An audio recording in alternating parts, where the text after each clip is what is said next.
Hello and welcome to an updated look at the Ouya microconsole.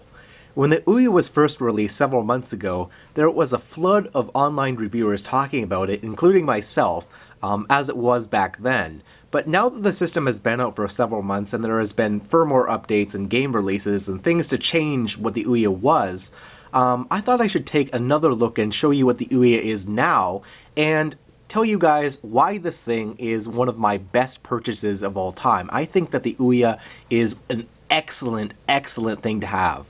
So what is the Ouya? First of all, the Ouya is this little box right here. It is considered what is called a microconsole. A microconsole is basically an Android-based device, the same kind of thing that you'd find in a cell phone or a tablet. Except that this plugs into a TV and allows you to use a standard controller to play games and, view applications and do stuff like that.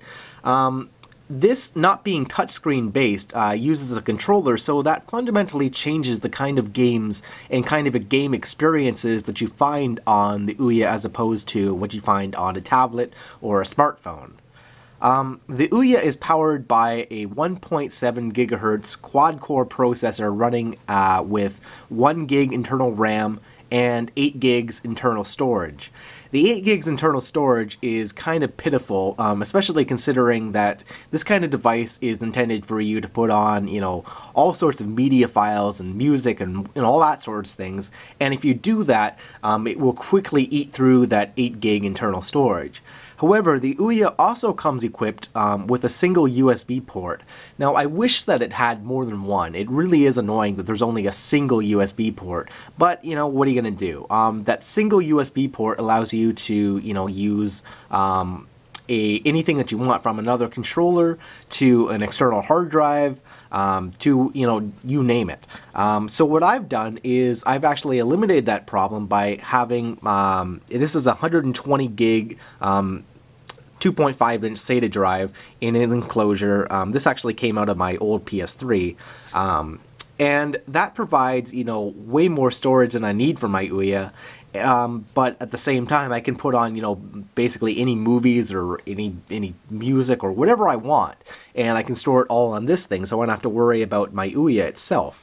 Now, the Ouya exports video to the TV via an HDMI cable that supports 1080p video. So this thing looks great on an HD TV. Unfortunately, it does not provide any sort of sub-HDMI connections. So if you have an older SD TV, like a CRT or something like that, you won't be able to use the Ouya on that TV. You will need an HD TV with HDMI input. So, all that said, this thing will also do 720p signals as well, but it's actually only a scaled down 1080p signal and not really a native 720p signal. But anyway, enough of that. The system also provides an Ethernet connection, or you can use the built-in Wi-Fi adapter that's inside of it. It uses Bluetooth for controllers, and it comes with a controller that's Bluetooth, and the controller it comes with is actually quite decent. There has been a lot of thought about this thing online, and I actually think that the Ouya controller is one of the better controllers out there. For one thing, it uses these aluminum faceplates, and you can remove these to get at the battery compartments down below. They use standard AA batteries, which are annoyance, because I would really prefer they used some sort of lithium-ion rechargeable thing. But AA batteries are not too bad. The controller does not have any rumble support, so the batteries last I don't know, 50, 60 hours, something like that. So you're not going to be running out of batteries too quickly. And the fact that these plates are aluminum, they're actually cold to the touch when you first touch them. That means that if your hands are sweating, when playing a game, it feels really good on the hands. And that's something that I wish that mainstream controllers would get behind. So, just as you can tell, it has 2 main thumbsticks, a D-pad, 4 face buttons, and 4 shoulder buttons. The shoulder buttons, these 2 buttons are alright, but these ones are triggers, and they're kind of junky. They're sort of like halfway between the PlayStation 3 controller's triggers and the Xbox 360's triggers. They're not that great, but unfortunately, not many games really use them. And the games that do use them, because it is Bluetooth, and it has a single USB port. You don't even have to use this controller necessarily.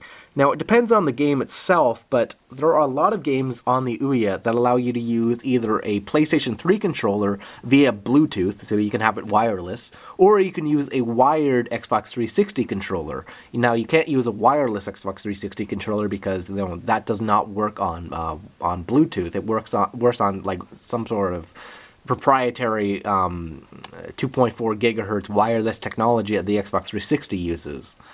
Now, you can also use all kinds of other controllers as well. Depending on the game, if you have a USB hub, which is pretty much, a mandatory thing that you should pick up right away because, you will probably want to be using some other controller besides the standard Ouya controller, depending on what you're playing.